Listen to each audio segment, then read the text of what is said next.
Hi friends! Today's video is a little different in the sense that I usually record my intros like when I'm starting my projects or very shortly after I finish them. Due to unforeseen circumstances, it is almost a year now since I started this project. So at least I know that I'm really excited about it and would love to share it with you, but it is just a little different from the usual. Today I am going to be showing you how I made a dress from the 50s episode of Wandavision. It's been over a year since Wandavision came out, but just in case, there are spoilers here. So I am making Agnes, or Agatha Harkness's dress from the 50s episode. I made it in color because I just happened to find the perfect print. I even looked up like the brief second they show you in color, the colors match and everything. So I'm doing it in color, not in black and white. I ordered my fabric from a fabric wholesale company. Like I said, it has been over a year, but if there is some still available, I will link that below. Sorry, someone woke up from nap early, but now I will show you all of the patterns and techniques I used to make this dress, just in case you were interested or would maybe want to make one of your own. I hope you enjoy, and let's get started. This is the pattern I started by working with, a Simplicity 9105. I do like this pattern. I think it would be perfect for Wanda's dress. It did not work for this dress. You'll see why later. I would recommend not using this pattern and use the second one I used instead, just as a heads up. It's here.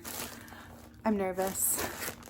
I really, really hope it's great. I want it to be great so bad. So I'm going to open this. We'll see what I got. I ordered this fabric from Nick of Time Textiles. They are a fabric wholesale company. I believe I paid $8.99 a yard for this, but they regularly run really good sales, so definitely look into that.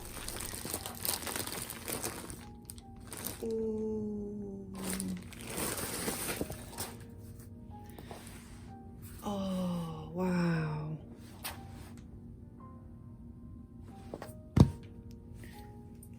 Okay, so looking at her collar, it looks like it's this piece of the print from here to here on the repeat, and that looks like it's the size of a collar to me. What is that? Yeah, that's 1 3/4. That's absolutely perfect. It's perfect. It's perfect. I just wanna, oh, it kind of smells bad. I'm gonna wash that. Oh, it's so perfect. So I bought 6 yards because it was on sale, and I figured since it's got a pattern, I will want a little extra to work with to try and match the pattern up. On the package, it says for my size, I don't know where it is. It says for my size, I need about 5 yards. Maybe it was like 4 3/4 or something. I don't remember. It was around 5 yards, but I ordered 6 so that I can try to pattern match. And since it was on sale, I didn't really have to worry about the price as much. So it's perfect. I'm so excited. I don't want to put it down. I just want to keep like petting it. Anyway, eventually I will get around to making this dress instead of just petting the fabric. I'm gonna go wash this now. So I've gone ahead and cut out the pattern pieces I need for the bodice, and I am going to make a mock-up for this dress, which I don't usually do, but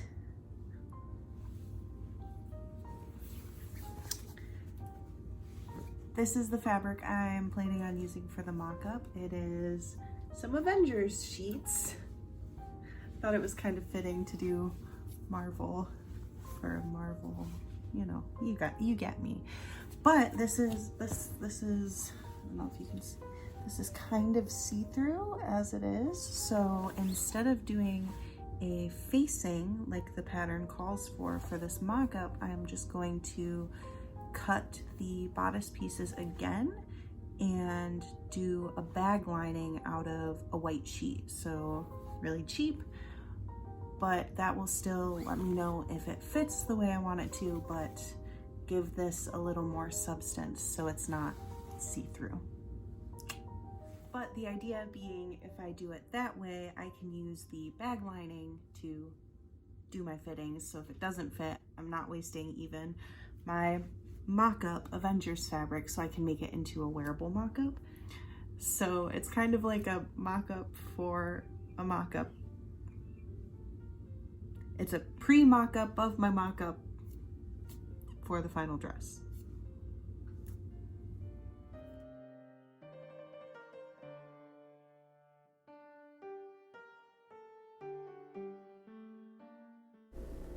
This is my favorite way to transfer pattern markings, especially if it's on a mock-up or something that I just want to get done quickly. I will put a lot of pressure against my metal ruler and flip the fabric over, and then just slide along that line that's created with my marker or chalk. It makes a nice straight line fairly quickly.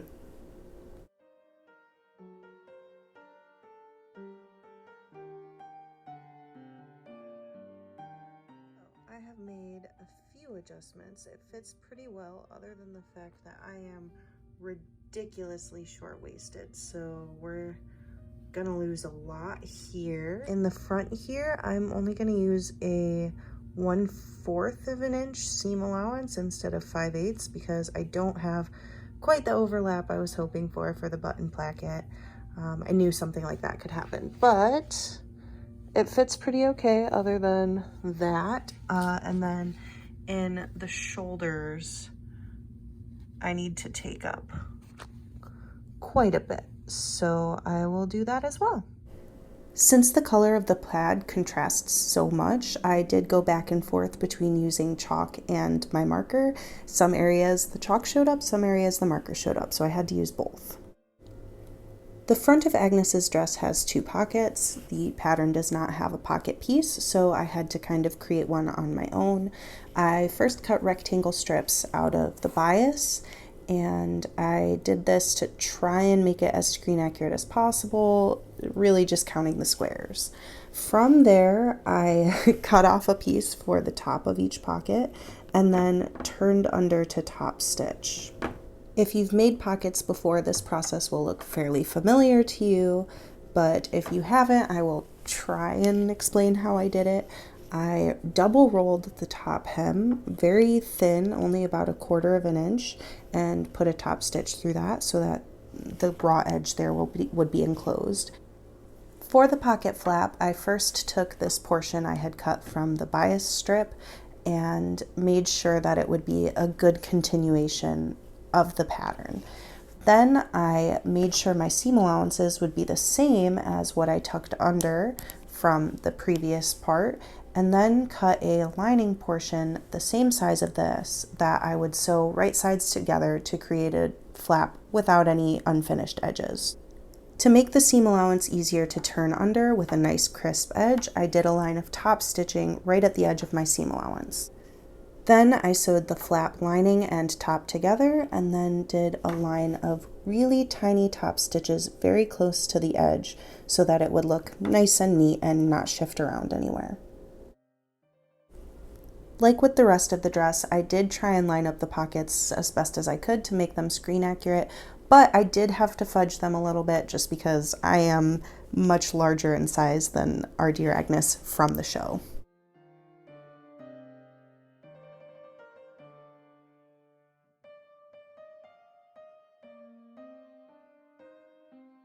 I've got the pockets on, and even though I pattern matched to the best of my ability, I'm starting to get paranoid that I put them up too high. So instead of putting the flaps on right now, because that will be a lot of sewing to get these raw edges covered, I'm going to leave them off because that would be a pain to unstitch later if I need to. So even though it would be easier to put them on now before the bodice is constructed, I'm just gonna hold off just in case. I will try to explain my process here to the best of my ability, but I really don't know the technical term for what I'm doing. So if I sound like absolutely bananas here, please just bear with me. First, I placed the raw edge of my pocket flap above my pocket. I didn't want to catch it at all. I did want these to be functioning pockets, even though I'm not really going to use them often.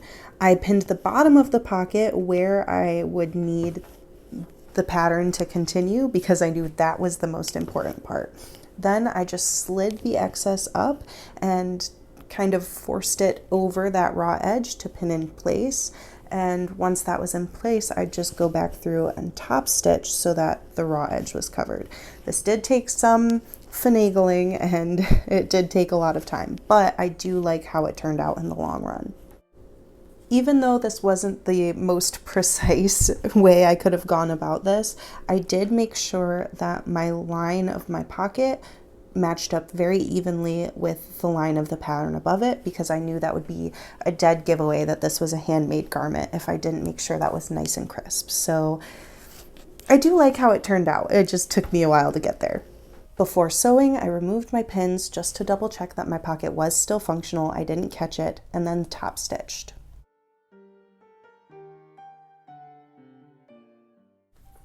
Moving on to the skirt portion, I tried my absolute best to make sure the pattern was nice and continuous. I made a few mistakes here that you will see later, but at the time I was very pleased with how this came out. So now I need to make the sleeve longer. The only pattern piece it comes with is a short sleeve, so what I did is I measured from the top of my shoulder all the way down, and that was about 15 inches. So I'm just going to try and extend it. So to me it seems like a pretty narrow sleeve, so what I did here was just took, the pattern piece and extended it straight down, and then I measured loosely around my forearm, looked at the pattern, how it looks on her cuff, which is 1 1/4 inches wide, and added the seam allowance, and of course subtracted that, added seam allowance here, so just subtracted that from my 15 inches long. And I will mock this up and see how it goes.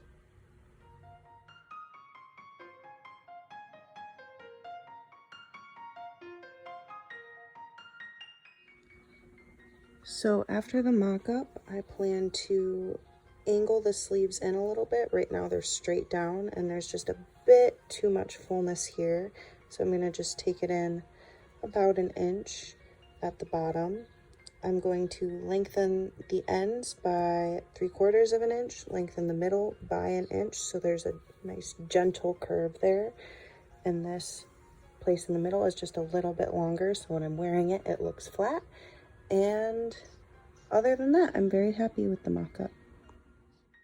I went ahead and finished off screen because I was on vacation at the time when I first made this dress. I found these really fun shiny buttons. I really liked them, and of course immediately after I sewed them on, found a reference image that proved that these were not what her buttons looked like at all. I left the top button off so that I would have room for the brooch, which I'll talk about later. Hi friends! So, you don't know it because that's the magic of videos, but it has been a few months since I have made this dress. As you can see, I have a dress, which is usually when I do like the reveal and the wrap up, but I'm not. Here, here's the dress. Like I said, I made it months ago and I have lost a ton of weight, like a ton. Like I need to take this in a solid 9 inches, which is great, but also means this dress doesn't fit. I have worn this dress a couple times just out and about because I really like it, but I've kind of hyped this dress up in my mind as like the renaissance of making things that I really want to wear. So I'm going to completely take apart and reconstruct this dress and make it how I think it should be, because this isn't it. There are a few things that I've noticed about this dress as I've worn it that I'm not crazy fond of. At first, I didn't put a button at the top here so that there would be room for the brooch. and I don't love that because while this is a cosplay, I do want to wear it regularly, and the brooch is a bit much. So, I mean, it kind of looks funny without the next button there. So when I remake it, I'm going to add a button there. Because of the pattern I used, there's extra space here. And I could kind of try and just pull it out in the sleeve here, but it's not showing up so well. But it really is here, not here, that it needs to come out of. And without creating a weird dart that goes into the pocket, it's just not great. I still have, I think, 1.5 yards of this fabric left, so I'm at least going to recut the front, maybe try and get the back too. But the front really actually needs to be recut with a different pattern, and I think it's worth it to do that. So I did just pick another pattern, and I'm gonna try it out, and hopefully things work out. The skirt pattern's great. I like it. It's a great shape. I think it works really well. Funny enough, something I didn't even notice until I was taking pictures of this dress. The entire time I made it, I never noticed. This is the right side of the fabric. I didn't sew it inside out. I actually cut it the wrong way so that the pattern on the skirt is going a different way than the pattern on the bodice. My plan for that right now is to just take everything apart. Okay, you know what? Here's my plan for the dress. I'm going to take it all apart, which sucks because I put in so much work. But I'm going to take it apart. I'm going to take off the sleeves, take off the collar, take off the buttons and the pockets, and reconstruct at least the front of the bodice and put them all back on. And then I'm going to take the skirt. Since I have to take it in so much, what I'm going to do is just cut the seams and cut the panels apart, cut off the hem, shorten the hem by 1/2 inch and do a 1/4 inch rolled hem, and sew it in with the wrong side out so that the skirt pattern matches the bodice pattern and it's screen accurate, because the wrong side on this really doesn't look bad in any way. I mean, it's fine. So I don't think anybody but me will ever know, and you will ever know that it's the wrong side. So I've been rambling for forever, but there's a lot of work that needs to go into this before it's where I want it to be. So today my plan is to start taking everything apart, and then we'll move forward from there. I don't even know like where my footage left off last time. Like, I was probably like, oh, I finished the dress, but I haven't gone back and watched it, so I really don't know where I was. And I was like on vacation, so I wasn't taking all of the footage I probably needed to. It was just, I don't know. So I don't even know. I don't know where I stand on this project, but now I'm just starting the slow process of taking it all apart. I'm gonna try and have it done by Detroit Comic Con because I'm taking my little brother, so then I could wear it there, which would be really fun. This is the new pattern I'm going to be trying out. It is a costume pattern by Simplicity, but it seems like it has the right shapes I'm looking for. None of these measurements are kind of close to mine, but honestly at this point I'm like done. So I'm just going to make the largest size because I'm bigger than what it says the largest size is. But usually Simplicity patterns have quite a bit of ease, so I'm hoping that plays in well to me. And I'm going to do the largest size, and I'm going to do a full bust adjustment, so hopefully that'll make it fit. I'm just gonna wing it and see what happens. I'm going to be doing view B. I need the bodice front, the bodice back, the front facing. I'm not going to use the skirt, and I'm not going to use their sleeves, so I only need the collar other than the bodice pieces. This is what I have now. I used butcher paper underneath. I left this part just the pattern paper so that I can still kind of match up my pattern easily. When taping anything on patterns, I like to use washi tape because it's just a bit more forgiving if you have to pick it up and peel it back down. And I didn't show this process because, you know, it's kind of unique to each person, but I will link to the blog with instructions for how I did it. Literally all I did was Google how to full bust adjustment pattern with a side bust dart. So I will link the one I used below, but they're pretty easy to find. Hello! So it is a new day. It's kiddo's nap time. My mother-in-law was nice enough to drop off a Diet Coke for me. So things are looking up. I feel a little silly. Made this mock-up yesterday, and it's great. This is exactly what my vision for this dress was. So should I have just used a pattern like this one to begin with? Yes. Anyway, moving on. Now that I know it fits, I'm going to cut it out of a nice fabric as a little kind of reminder. If you have to do the full bust adjustment like I did, it makes the darts, the side bust darts, very wide. And so if you, instead of sewing a straight line, I don't know how well you can see this, instead of sewing a straight line through the darts, kind of taper it off, they won't be quite so pointy. So that's just a good reminder. Because I made a dress a while ago on this channel where I forgot to taper them, and it's quite pointy. So the good thing is I'm learning. But I'm tired. The kids kept me up last night, but I'm just gonna keep trekking along. I actually have about 2 yards of this, and that's plenty. That's really more than I need, which is, you know, kind of great.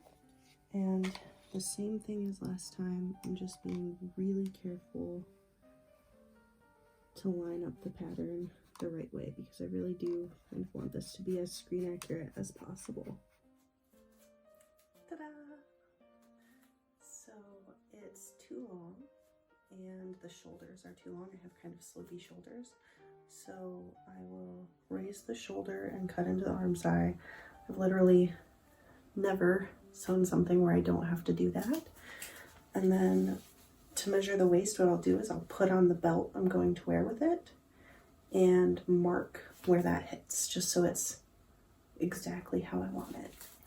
But other than that, we're doing good. This is kind of confusing, so I'll try to be as clear as possible. For the collar, I did use this collar piece, but I cut it and added a 1/2 inch. So instead of cutting on the fold, I cut 2 pieces and added a 1/2 inch for seam allowance.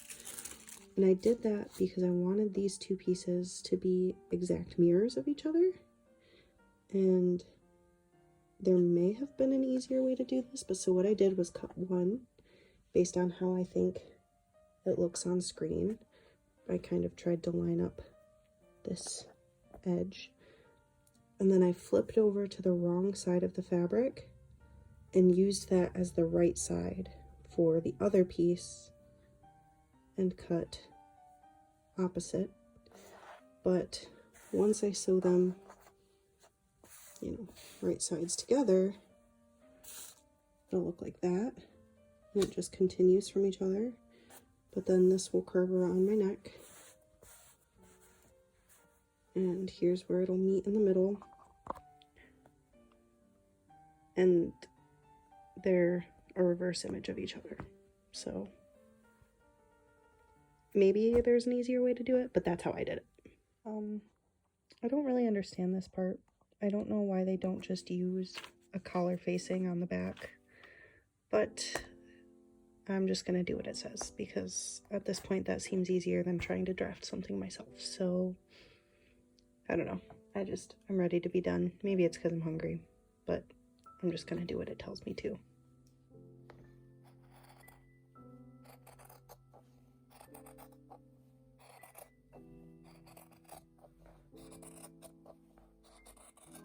I didn't do much recording last night because I worked late into the night and I was very nervous to wake up my kids, but the main section of the bodice is done. The neck finishing is not what I'm used to, but it worked fine, so that's all right. The collar isn't quite the shape I think that I want. I think I wanted it a little wider, but I'm fine with it like this, at least for now.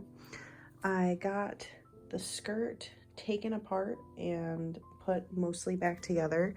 I haven't closed up this seam because I figure it'll be easier to serge the seams and iron while it's still flat-ish. And the seams are really easy to take apart because I just used a ruler and my rotary blade and then stuck them back together. So now I'm going to finish these seams, put this seam together and hem, and then we'll continue working on the bodice. Now I'm just using this little hook to pull through any imperfections. There's not a ton of imperfections, but since this was actually the wrong side of the fabric, there are a couple, so I'm just hooking those and pulling them to the back. I didn't record much because you have already seen me put this together once before, but I went ahead and put the sleeves back on. I just used the same sleeves that I had used the first time. I went ahead and put the pockets on, and then I put in the buttonholes and the buttons. I used the same spacing I used on the last one, just trying to line it up with how it is in the show. But I did use different buttons, even though I loved those other buttons so much. The first version of the dress, I put these shiny buttons on it because in the reference pictures I found, all I could tell was that the buttons were shiny. And of course, literally the day after I sewed these buttons on, I found a reference photo where it's very obvious that her buttons are shank buttons. Now, in the show, they are much more rounded than this. These are flat, but I didn't really like the look of that. And I thought these were shiny enough to still get the look that I wanted, so those are what I decided to go with. I also went ahead and redid the hem, and I think we are ready to go.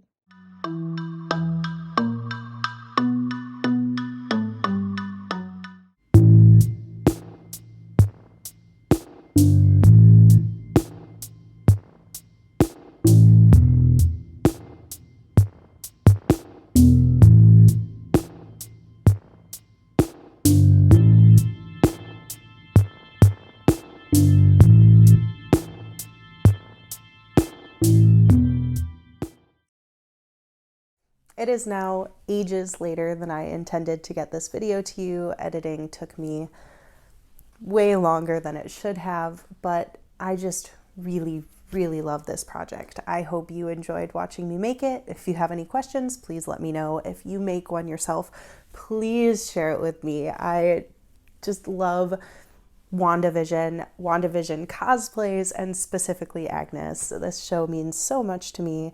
So I just really hope you enjoy. Huge shout out to one of my really good friends, Noelle. She did just such an amazing job with an Agnes photo shoot, and she's the one who took the video you saw at the end there. Thank you for watching this video, and I hope you enjoyed. Bye, friends.